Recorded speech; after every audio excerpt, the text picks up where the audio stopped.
A ton of favorites went down in Week 10 of the NFL, which meant more casualties in NFL survivor pools. We'll take a look back at Week 10 and get you ready for Week 11, which is an exciting slate of games. That all coming up next.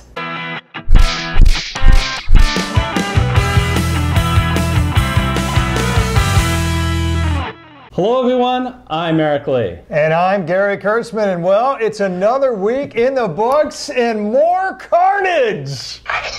Oh, I love it. If you take a look and just think to yourself, who were the last 4 teams, although there's a duplicate, we'll call it 3 teams, to play in the Super Bowl, and what do they all have in common? Philadelphia Eagles, the Atlanta Falcons, the New England Patriots. Losers! They all lost. They all lost, including the Jets, which I think were in the Super Bowl, 2 or 3. And, decades ago, yes. Yeah, you're right. But Gary, it just proves again that it's tough to predict NFL. I was watching the Fox Sports guys before the morning games, and they do a lock of the week. And 3 of their experts all picked the Falcons as a lock over Cleveland, and they lost. And to be fair, I would have done the same. I don't know that I would have called it a lock, but I certainly would have thought that the Falcons would have beaten so would Vegas, by the way, which took a bath on that game. So, you never know. You never know. That's the bottom line. But congratulations, Joshua Rinker and Corey McGrath. You guys continue to move on. Yeah, make sure you get your picks in before the games start for Week 11. Now, speaking of Week 11, because our experts poll got demolished, we're going to focus on trying to be as helpful to you guys out there who are still in your survivor pools. And we're going to give our top 5 picks, assuming that everyone is fair on the board. So you know who you have left in your specific pool. So just keep going down the list and you see what our personal recommendation for you is. So let's put it up on the screen, Gary. Those are our 5 picks. The biggest favorite on the board are the Chargers and New Orleans. Yep. And my pick at the top, which is, we agree, actually, we picked these separately, is the LA Chargers. Look, here's the deal with the LA Chargers, folks. The LA Chargers have won 6 straight games. Now, albeit, none of the teams that they've beaten are 500 or better. But guess who else is not 500 or better?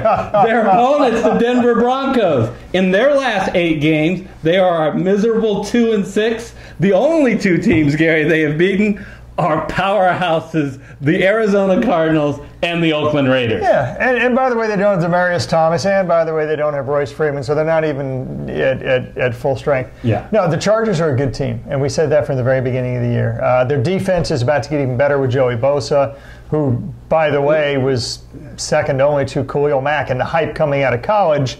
And, this guy, what was he, like the 5th overall pick or somewhere very close to that? He's an exceptional talent. He's coming back. The Chargers have everybody healthy, we hope. Yeah. We thought he'd come back last week. Right. The Chargers have everything going for them. They got momentum. They got... You name it. And it pains me to pick the Chargers because they have a sweet matchup next week because they host Arizona. But the slate is so hard this week, you have to use the Chargers if you still have them on the board. Yeah. Gary, if they've selected the Chargers, who is your suggestion they pick? It's a little hard for me to believe that the Saints are still out there and a viable alternative for a number of people. But if they are, and it's the same point as Eric, the Saints will... They're favored by 7 over Philly. They're going to have better matchups down the road, but we're not to the point where you can continue to really rely on future value as much as you could have at the beginning of the season because, man, it's just, you've already burned 10 teams. There are probably 10 good ones. If you still have the Saints left, the Saints are, and you will get very little argument on this, right now the best team in football. Look, here's the deal. It's been over 2 mones since they lost. They lost in week 1. Do you remember that, Eric? Do you remember they lost in week 1? Anybody pick them in week 1? I think I did. That's an insult. The Saints lost. The only game was the game that I picked them when they were a huge favorite against the Bucs. Sorry. I've been going through therapy. Yeah. I think I'm over it. They haven't lost. Thanks for triggering me. You're hey, what a friend's for. And here's the deal. Their defense, which is so much maligned in the first 3 weeks, in weeks 4 through 10, they have a top 10 defense and the number 2 offense. Actually, the number 2 offense has been all year long. They're playing like gangbusters. Right now, as it stands, they are Vegas's highest odds favorite to win the Super Bowl. They would have the home field advantage throughout the playoffs, and. Who are they playing? Well, New Orleans hasn't lost in 2 months. Philly, it's been 2 days. They literally just lost to a pretty mediocre Dallas team. Philly is better than that, I will grant you that. But Philly's just not in the same class as New Orleans. Look, Philly right now is throwing the ball decently. And if you're going to create a game script for them to beat New Orleans, that would be it, because they're certainly not going to run on New Orleans. It's hard to run on New Orleans, and New England's running game is looking pretty bad right now. Philadelphia. Philadelphia. But New Orleans offense, there's no way that the Philly defense is going to stop New Orleans offense, and I don't think Philly's got the weapons to keep up with it, frankly. Yeah. So, I agree. I mean, I have New Orleans as my 4th pick, a little lower than you having your 2nd pick. I do think they're going to win. It just hurts me to pick New Orleans, and the rest of their games are all better than Philly. Philadelphia does scare me just a little bit more than I think that it does you. My number 2 pick is the Pittsburgh Steelers, who are just 3.5-point favorites this week. I tell you, I don't get no respect at all. What? 3.5-point favorites? Let's take a look at this game. Pittsburgh at Jacksonville. Well, one of the teams, Pittsburgh, has won 5 in a row. The other team, Jacksonville, has lost 5 in a row. And you're only 3.5-point favorites? What are you afraid of in picking Pittsburgh? The only thing I can think of is 2 words. At Jacksonville. At. Okay, I get it. The history is that Roethlisberger and the Steelers have always played better at home. But not so this year. Guess what? They are undefeated on the road this year. Jacksonville. Why does Jacksonville scare you, Gary? Why? Is it Blake Bortles?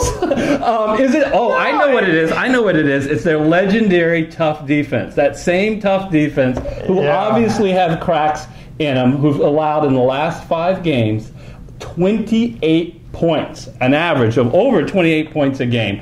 I'm going to go with the Steelers with a little bit of confidence. Gary, you have them down at number 4. What's your concern? I do. My concern is that I'm willing to forgive and Fournette there. Well, Fournette. Did you see what I did with that one? Fournette. Look, here's the deal. Honestly, they're a much better team with Leonard Fournette. I think if you can come up with a rationalization for the script or for the odds, that's it. I mean, the reality is this. They don't have, with all due respect to Blake Bortles and D.D. Westbrook and the rest of them, their passing game has got to be bottom 10 in the NFL. They rely more on the run. When Leonard Fournette is healthy, they have a higher percentage of run plays than literally any other NFL team, right? So that's their game script. Their game script is they're going to rely on Leonard Fournette. And to be fair, Pittsburgh does not have a great run defense. So again, it's all about trying to create a story, create some plausible way that Jacksonville is going to cover the spread and even win. And I think that's it. It's Fournette, and more Fournette. And the Pittsburgh Steelers have shown that that's actually a reasonably plausible situation where they can be beat. I hear you. Fournette doesn't bother me as much as you, even though I do think Jacksonville is definitely a better team with him. What bothers me more at running back is that as we are taping this, James Conner is questionable. And if they don't have James Conner, I'm less confident about this pick, but I still think Pittsburgh is going to win. Yeah, and I think there's almost no chance they won't have James Conner. All right, so number 3 pick. No chance they'll have Le'Veon Bell, though, by the way. I don't know how that factors into things other than for my personal fantasy team and many others out there, but just sounds like you've been going to therapy, too. Just saying. Bell, Pavlov's dog. All right. I get the Nobel Award. Thank you. So to all of you, you're welcome for that pun. Very good. Nobel Peace Prize winner. Gary, if for you the Chargers and the Saints are gone, who's your third option? You know, my third option, and you're not going to hear this for the rest of the year, nor have you heard it for any other point of the year, is your, wait for it, Arizona Cardinals. Yeah. I'm not pretending. No. No, that's the quote you say about their opponent, Eric. I'm sorry. They are playing the Oakland Raiders. If you told me, Eric, that the Oakland Raiders are going to win even one more game The rest of the year, I would say... So crazy someplace else. We're all stocked up here. Yes! Thank you for that, Jack Nicklaus. I'm telling you, these guys have quit. They have quit. With all due respect to folks that live in or around or near Oakland, as we do, he and I, fantasy football consultants, I'm telling you, the Oakland Raiders have quit. Why do I say that? First of all, veterans are openly, these are veterans on the team currently that are comparing being on the Oakland Raiders to being in jail.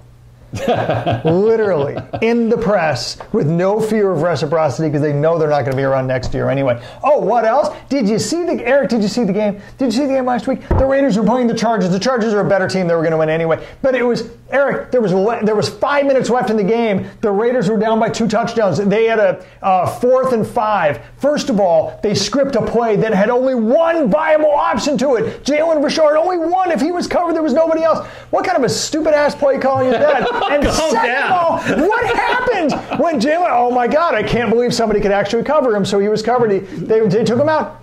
Derek Carr threw the ball into the ground. Basically gave up the game. 5 minutes left, down by 2 touchdowns in the fourth quarter. And he had a brain fart. After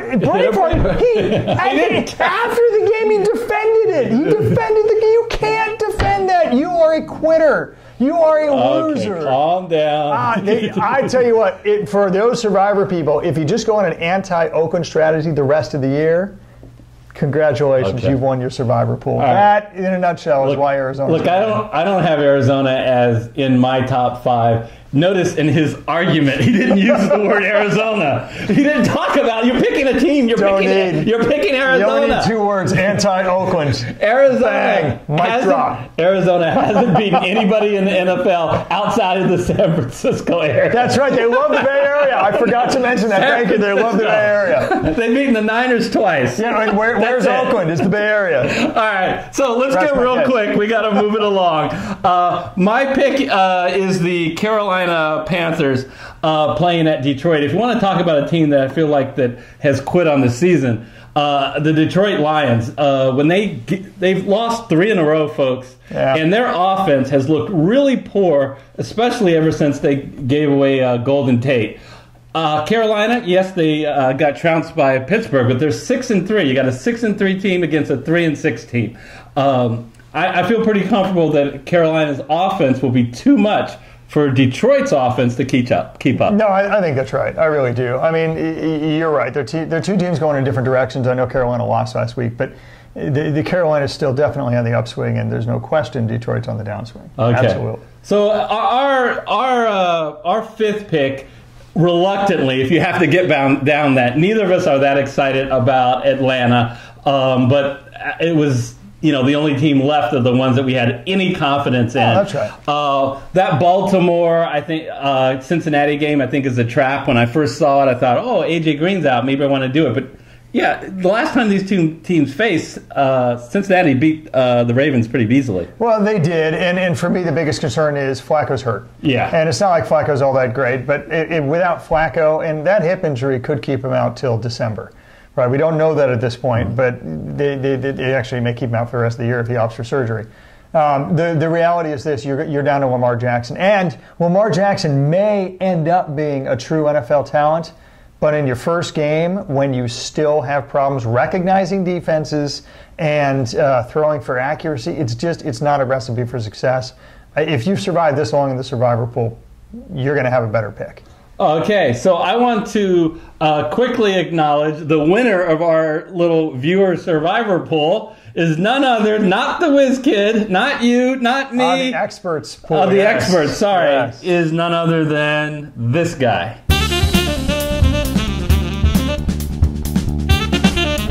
So congratulations to Coco, who won our experts poll. Welcome! Gather around, everyone! Well, let's see what's in the mail. What's this? A letter for me. So Gary received a letter for City Picker, who said, hey, we love our new DFS format. Oh, nice. Appreciate that. And we got a lot of comments like that. So for DFS, our new format is we want to give you twice as much analysis. So we split up DraftKings and FanDuel in its own show. And in each show, we create full lineups that have the highest projected value for all of the cash games. And we give you the best stacking options for all the tournament pool play. So we really hope you continue to enjoy it. Yeah, when those videos are done for week 11, we will include them below in this video. But the best way to make sure you don't miss any of our content is hit the red subscribe button and then the bell icon to be notified into all our videos. Until our next video, we'll see you next time. See you then.